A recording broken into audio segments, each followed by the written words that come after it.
જે મીટિંગ છે 1 મહિના પછી એના માટેનું પૂર્વ આયોજન આપણે અત્યારે કરી રહ્યા છીએ.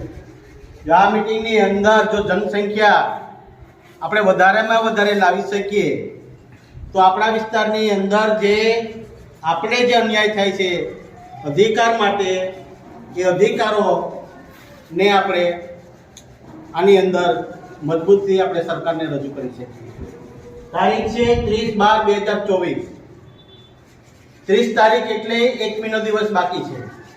એટલે એક ઘરની અંદર એક ગામની અંદર એક પણ માણસ એક પણ બહેન આનાથી વંચિત રહેવો જોઈએ નહીં.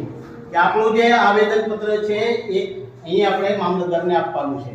શેના માટેનું આવેદનપત્ર છે કે આપણી જે આદિજાતિ છે સીધી ભાષાની એ જાતિ માટેના જે વિકાસના કામ છે એ છેલ્લા વર્ષોથી સતત બંધ થઈ ગયા છે અથવા તો સરકારે બંધ કરી દીધા છે.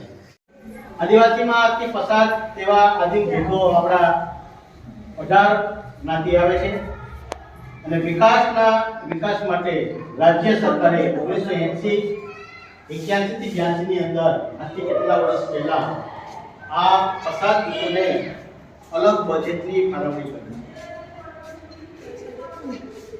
એટલે આપણે જે રાજ્ય સરકારનું જે બજેટ બને છે જે ખર્ચો કરવાનો એની અંદર પસાર લોકોને આગળ લાવવા માટેનું પર્સનલી બજેટ બનાવવું છે. એ બજેટ છે એ આદિવાસીના સમાજના ઉત્થાન માટે, શિક્ષણ માટે, એને ધંધા માટે, એને વિકાસ માટે, એને મજબૂત કરવા માટે બનાવેલું છે.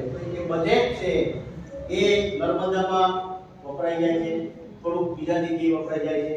આપણી તો સત્ય અને એ સત્ય છે કૂદે છે તો કોઈ ખબર પડતી નથી. મારે તમને કોઈને ઉછીના પૈસા આપવાના નથી.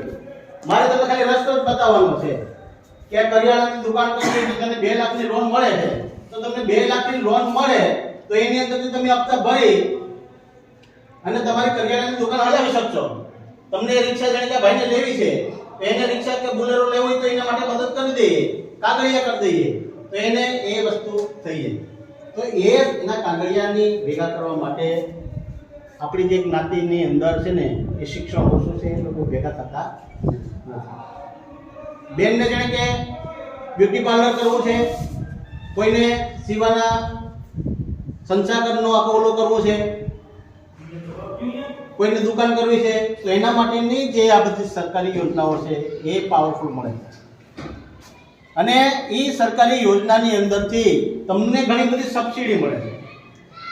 તો એ સબસિડી ના પૈસા લેવા માટે ખાલી આ ઉપયોગ કરવો નથી, પણ તમારો વિકાસ થાય, તમારા બાળકો ભણી શકે, તમે સારા કપડાં પહેરી શકો, તમારા વિસ્તારની અંદર જે વસ્તુ આડાવડી પડી હોય એ પાવરફુલ થઈ જાય, એના માટે આપણે કામ કરવું પડે છે.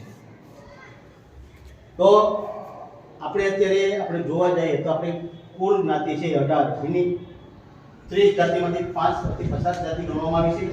એમાં પતોડિયા, કોલંગા, વઢાર, સીધી, કોટવાડિયા આ 5 જૂથોને આદિમ જૂથમાં મૂકવામાં આવે છે. જે ટ્રસ્ટ છે એને હકેલીને મૂકવા પડે, જે વાડીવાળા છે એને હકેલીને આપણે મૂકવા પડે, પણ આપણે હકેલીને મૂકવાના નથી. એટલે આપણે જેમ બને એમ આની અંદર તો એના માટે મૂક્યું તો સાયકલિંગ બદલી થઈ ગઈ હતી, એના માટે મૂક્યું તો બદલી થઈ ગઈ હતી. પણ આ લોકો આપણે દેવા માંગતા નથી. જે કંઈ હોય આ દેવા માંગતા નથી.